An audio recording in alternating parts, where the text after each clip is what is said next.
All right. So we have a customer here, and she is always around, like we're her personal assistant. And what we have found is that she doesn't realize sometimes what she's doing. So she has been in a couple car accidents, and she likes to come into the office and drop her drawers in our office. Oh, Fully nude, you see everything, and show us all her bruises, but she's not wearing underwear. So it's like, what are you doing? And Wow. she's not young either. So that was a while ago, but recently she got into another car accident. Oh, and no. she was out of town, and through our texting program, all of a sudden the offices start, what are these pictures? And it was her in a bathtub, completely nude, nipple action and everything, sending us pictures of her body. And it was just, I mean, the guys were getting a kick out of it, of course, but it was just, we were like, what is this? So anyway, that's our craziest customer that we talk about all the time. And my name is Melissa Hudson. I am the co-owner and founder of the Connor Family Insurance Agencies. We are in Henderson, Nevada, which is right outside Las Vegas, Nevada. And I am an insurance dudette. Insurance dudes are on a mission to escape being handcuffed by our agencies. how? By uncovering the secrets to creating a predictable, consistent, and profitable agency sales machine. I am Craig Pretzinger. I am Jason Feldman. We are agents. We are insurance dudes. Right now, while it's fresh in your mind, check out live.teledudes.com. We took our notes from over 100 interviews with top agents from around the country and made it into a live webcast. Using these strategies led Craig and I to selling more than $10 million in premium in the last 2 years. On this call, you'll receive the exact blueprint to get the same results. Just go to live.teledudes.com to register for this upcoming Tuesday's live call with us. If you jump on this call with us, we're certain 2022 will be an absolutely fantastic year for you. See you there. I love it. Amazing. That story delivered. That was awesome. It's exactly what you would expect from the Vegas area. Yeah. If I told you her name, you'd say, oh, that explains it all. But I'm not going to go there because I don't know what's Is it somebody we would know? No, it's something but that you just has can't to do say with a name. wild Yeah, and crazy, but it's, Is it like Diamonds? Her name's No. Diamonds. I mean, No, I don't want to say it. No, don't say her name. It's gonna be Triple public, sevens. so, yeah, can't say it. Amazing. Oh, that's funny. But she's super fun. We enjoy her company sometimes.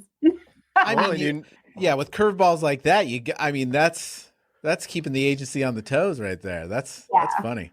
Yep. I wonder what the compliance department for the carrier you represent think when they see those come through the text. I was like, just as long as they're incoming and not outgoing, I think we're fine. You know what I'm Right. saying? Yeah. I wonder But if that's considered personal information. absolutely. I don't want to, like, I wouldn't push reply in an email with those attached. Right. You know what I'm saying? Right. Yeah. Yeah. Personally identifiable information. I should never say this, but we recently got in the texting platform a few precarious pictures. And it was a bad scene because it was to one of the ladies in our office. And we tried to remove it because it's there for everyone to see. You can't remove it. No. There's nothing they can do about it. And that's interesting. Yeah. Well, it's I only would think they're- 2020. I mean, well, how could you be able to remove something? 2022. Yeah. You know, whatever. We had another one, and it was a guy sending nudes, and I think he was trying to send them to somebody else. It was pretty. And so we were like, oh my gosh, all the girls are peeking. I mean, you are like, how could you not want to look at what they're sending? But it's like, oh my gosh, how embarrassing for that person, Right. Well, here's Yeah. the thing. And this is what I say, because of course, if a girl walks down the street that looks like a freak show, if you know what I mean, then a guy's going to look. And the bottom line is, if an elephant walked down the street, I would also look at that. Like, you cannot not look. It doesn't mean that you love it or that you're, you know what I mean? Correct. like, You I know, it's gotta like the see car what you crash. guys are all talking about because everybody's like, oh my gosh. It's pretty hilarious, but yeah, fun stuff. We had That is somebody fun send stuff. the men's side, pics that rhyme, and there's a word that rhymes with the pics. Uh-huh. He sent those and said, "Quote this." We're like, okay, Oh, wow. thanks. And you're like, Yeah. green bean? Somebody said, you got to see this. And I'm like, what? And then I'm like, why? No, I don't got to see that. Don't ever show me that again. Gosh, I know. Especially in an office environment, you gotta be real careful, right? Yeah. You don't want to but a customer is sending this to everybody. It's wild. That's the worst. Which is funny because we're 3 agents out of 3 have gotten the pics. Oh, so we're the not pics of alone. pics. Yeah, we're not alone. Yeah, that's crazy. I wonder if there's anybody that hasn't gotten one by this point. Oh, I'm sure agents don't use texting yet, right? Yeah. So those of you that aren't, this is a great opportunity to experience this same wonderful thing that you get. It's so awkward. Incorporate It is. texting and watch what happens. Well, Melissa, thanks for joining the Insurance Dudes. We love having an Insurance Dudette. You've known Craig for a long time. You've been an agent for a little while here. Tell us how you got in the business. So I was 21 years old. I don't know how in depth you want me to go, but basically some boy broke my heart and I was working where he was working. So I quit my job and I was jobless and my mom was working at a State Farm agency. So she's like, let me talk to my boss and see if he'll give you a job here. So I ended up working at a State Farm agency and my title was am I allowed to cuss on this thing? Yes, you Yeah, can. the You only can thing say. you can't There's say only is one word. Is Yeah, the sure. carrier that you're with currently. Okay. So they labeled me the office bitch. I mean, my job was to fill up the paper in the printer when it ran out, stock the candy on the countertop, and we mailed deck pages. This was a long time ago. Oh, man. So I had a fold to mail deck pages. I honestly hated my job, but it was part-time and I was 21. So that's how I got into the insurance business. But I saw what my mom and the other girl were doing. They were selling. And I was like, oh, I think I could do that. And I think I'd be really good at it. So I just listened for a while. And then I went to my boss and I was like, hey, can I get a license? Will you send me to get a license? And he did. And I was just good at it. I'm still good at it. I love that. That's fantastic. I love the confidence in that. And honestly, let's be honest, a good salesperson knows if they're good because they like it and they do well and they talk to people and they're not afraid, right? Like I can tell you're not afraid to talk to people. You're good at it. You like talking to people. I That's probably it. say too much to too many people. Right. I mean, but that's what makes salespersons good is that they just are able to communicate, right? Yep. For sure, yeah. And so after I got my license, the owner at the time, he was older. He was like in his 60s. And shortly after I started there, he had developed cancer. And so he got me licensed and I literally was a top salesperson. I was writing life, banking, everything, because that's, how the company works. And I decided that I needed to make more money and he wouldn't give it to me. So I left him to work for another agent who offered me like $9,000 more a year. And I, again, was a really good salesperson over there, but I never liked authority, you guys. I don't like to be told what to do or how to do it. And so I'll listen and I'll take direction. I always want to learn something new, but something about authority, like you have to approach me a certain way or I'm just like, what? Yeah. So my old boss and we started butting heads really bad because he even told me at one point, like, you're not a self-starter. You're not motivated. You'll never make your own business. Yeah, he was another older gentleman. And long story short, after he told me that, I gave him my 2 weeks and I became an Allstate agent. Oh, I said it. You guys have to bleep that out. I don't know what you said. I didn't hear anything. Did you hear anything? I heard pancake. Don't shine light on it. Right. Oh, but I'm not saying that from a place of authority. Right. Okay. I know, right? Right. And let me tell you, I have a 12-year-old daughter and she's the same way. She's like, don't tell me what to do. And I'm like, who are you, kid? Yeah. Like, dang it. That's what my That's wife so says to funny. me. She goes, don't tell me what to do. Nobody tells me what to do. See, she's I'm like, she's a don't tell me Melissa. what to do, but that's all you do all day long. Oh man, I It's can not hear the fair. hostility in your voice. I know. No, I'm just kidding. It's great. I can only say it because I know she's not going to listen to this. Right. Exactly. Exactly. Yeah. Well, so you became an agent for some company that we haven't heard of. And then why don't you take us back there when you started? Because I know it's like drinking from a fire hose. It's crazy. You have the chip on your shoulder because you want to prove these guys wrong that said that you can't do it. What was the fuel or the big early win created that fuel for the fire? So let's go back to the I don't like authority. So my dad and I never really got along when I was growing up. I had two brothers and me. I was a middle child. And so I really think that I felt like I had to prove a lot of people wrong, not just my old boss. I even had a professor in college one time tell me that I was going to fail if I ever went into business for myself. Dang. Yeah, like I don't know. Just it's like, tell me I can't and I'll show you I can. Yeah. But I'm not going to lie, you guys. I mean, I started this business in 2007 and the market crashed in 2008. Vegas was hit super hard. Yeah. I lost my house in a foreclosure. I went through like a serious depression. I had my first child in 2009. It was a tough time. And I don't know, when I look back, I don't know how I made it out of that situation. I just think that perseverance, my mom and I partnered together. She left the agency she was working for because her boss eventually did retire because it was the same boss, by the way, but he had gotten sick and he eventually retired. So she came over to work at the company with me. And then her and I partnered together. We started buying agencies and 15 years this year, and we're still here. So I think we've done it right. Yeah. Nice. So take us back. How do you, especially being like a sales agent, having a boss, going to being a boss for your own agency, describe your team right now and how did you set it up? How did you set this agency up? So it has not always been this way.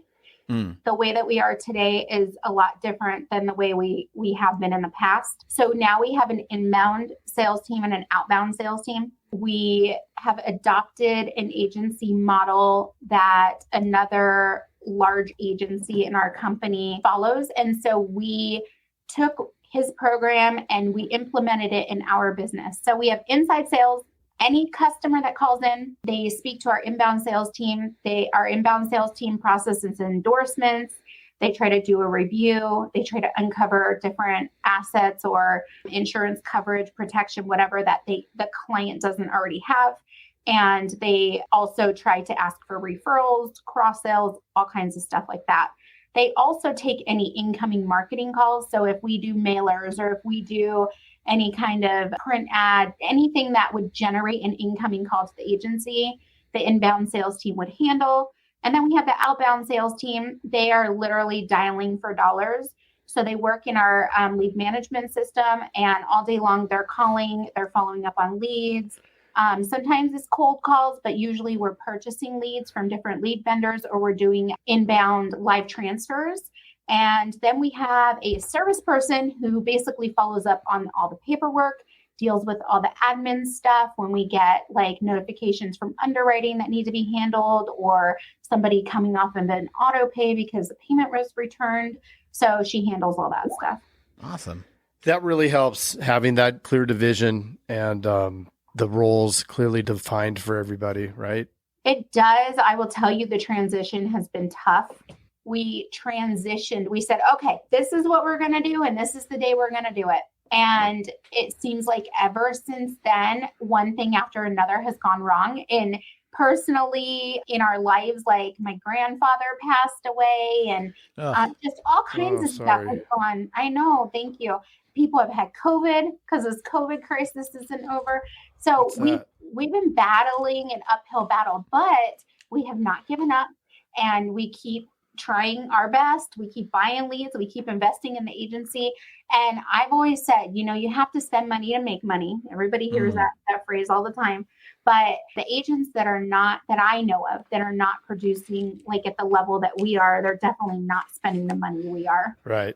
Yeah, you definitely have to. And we'll dive into marketing a little bit deeper. But first I wanted to ask you about culture. It sounds like you've created a really strong culture in the agency. What have you done to do that? What has really created that family atmosphere over there? So we are a family. It's me, my mom, my brother is our sales manager. And so we really need everybody that works here to fit into our culture. I think the number one thing is we treat people like they mean something to us. Our employees, our team, they're not just a number. And we genuinely do care, it's a good thing and a bad thing at the same time. Like sometimes I'm really too late to let somebody go just because I genuinely like the person, even though they're not producing for the business. So that's the downside of having, an agency like ours. But on the upside, you also have people that feel confident in their position. They don't feel like, oh my gosh, am I going to lose my job tomorrow? They care, they show up on time. We came up with core values and we hire and fire based on these core values. So I don't know if you guys are familiar with EOS, but we started. We are. Okay. We're going into our first quarterly with EOS. So we're kind of still new to it. But I think it's helped a lot because now we have a certain way that we run our meetings, a certain way that we conversate about our team members. If there's an issue, we're all on the same page about the issue. We come up with solutions for those issues. So if your management team is one, then your culture usually should be one, I feel. We've made some really bad hires and we've let them go because immediately we know they're not a culture fit. So we've also had really bad hires that we've kept for a little bit too long, and it really put a damper on our culture, which in turn affects our production. So, but your question was, how do you keep your culture going? So we do fun stuff too. Like we have a wheel spin. So we'll make different goals and the team members can spin the wheel and they win prizes like gift cards to restaurants or their different gas gift card, grocery gift cards. We do bingo. So if they wear the color blue 3 days in a row, if they dress professionally, if they get hung up on 3 times. Nice. I like the hung up one. If they're called sweetie or honey, different things like that, they can mark the bingo spot. Nice. But also it has to do with sales too. So we kind of mix that up a little bit. What else do we do? You're the first person that's taken, like, I love the idea of taking those negative things and turning them into positive things. Like the being called honey or sweetie, like that's horrible, right? I think it's great. Dude, ladies hate it. Like they hate it. I don't know. We don't. I don't think. It's Vegas. It's different there, baby. That's true. I don't think that. It's so funny. I get in trouble all the time because I am so open with everything. Like anything you want to talk about, shoot, let's talk about it. Nice. And sometimes I say the wrong thing at the wrong time to the wrong person. And it's like, and I'm like, but I've lived in Vegas for over 30 years. You guys have to understand where I'm from. I don't know. So, Right. But you're being you, right? That's you. And the beauty of this business is you can be yourself. You don't have to be this person in the suit that has to follow and conform to some exact thing. Absolutely. Thank goodness. People buy right. like you. So I just am who I am. But anyway, back to the culture stuff. We do Yahtzee sometimes too. And that's super fun. None of my team members knew how to play Yahtzee. Could you believe that? I barely know how to play. I can't remember. Is that is that the thing that has the dice and the little dome that you push on? No, it's not. Oh, it's the cup. It's the dice with the cup, right? It's the cup. Yeah. What was the one with the dome? The little dome that you push down on. You know what I'm talking about? I don't know the name of it. It's not Hungry Hippo. Okay, we're derailing here. Yeah. But okay, so let's, Melissa, you work with your family. I'm curious on your recruiting process. I'm sure it's got to be like, if you like someone, what about if your family doesn't like someone? Does everybody interview someone? How does that work? Does the family ever fight? I got to hear all this. You don't want to hear that never. part. You do not want to hear that part. We get along perfectly. It's gotten better throughout the years. We've learned to communicate a lot better. But let me Sure. tell you, there have been many times that we've walked out on each other or like we're screaming and yelling in the office. And we have one person that's worked for us for like almost 9 years. And she's like, I think it's funny when you and your mom fight. And I'm like, it's not funny though. It is for her. It's the train wreck that she gets to watch. I don't know if you guys are probably about my age, but as your parents get older, they're just like, you start treating them like kids again, Yeah. And that's kind of mine and my mom's relationship. I'm like, Mom, just stop asking those questions. It's like obvious stuff, Yeah. So yeah, me and my mom, but at the end of the day, in my situation, who could I trust more than my own family? Who's going to care about the business as much as me and my family? We want everybody to, but reality is not many people care as much as you do. Right. 1000%. Right. And you can't get them to, unfortunately. You just try to create that environment. Absolutely. So this is a perfect follow-up to that is when you bring on somebody new, what steps do you take to ensure that they're successful?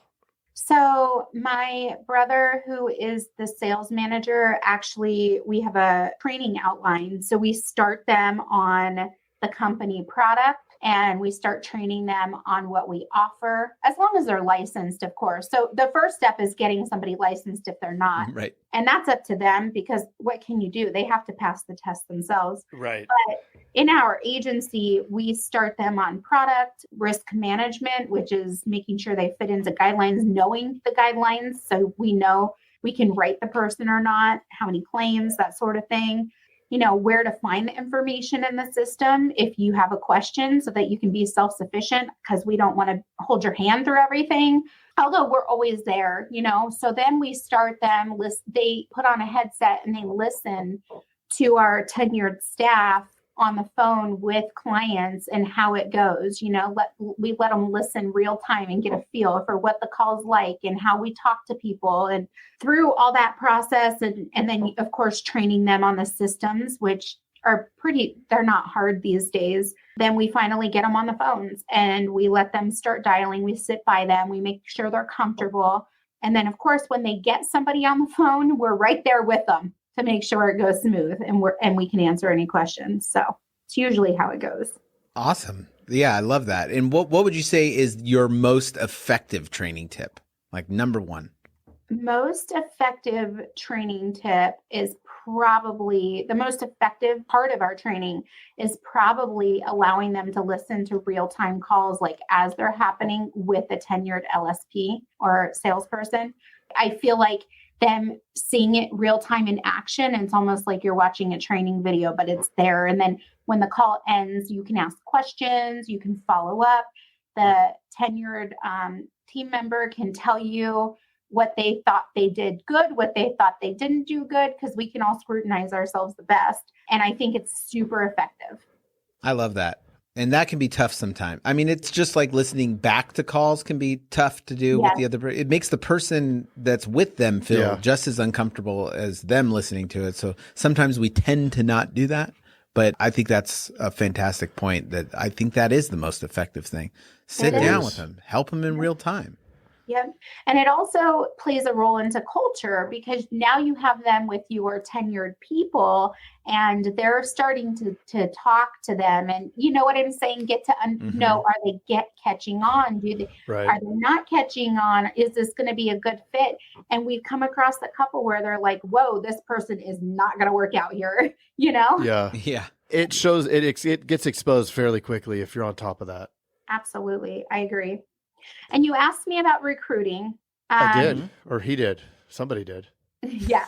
So I'm not going to lie. It is the hardest time right now to recruit anybody. I keep saying, what is going on? What is going on? Because we used to put an ad out and I would get, 10, 15, 20 people. I put an ad out today and like 3 resumes if I'm lucky. And that's for an entry-level sales job. That's not for a licensed person. Right. So I don't really know what's going on, but I will tell you, we recently, before we had used Team Hired, And I know you guys are familiar with Dave Williams, right? He owns Team Hired.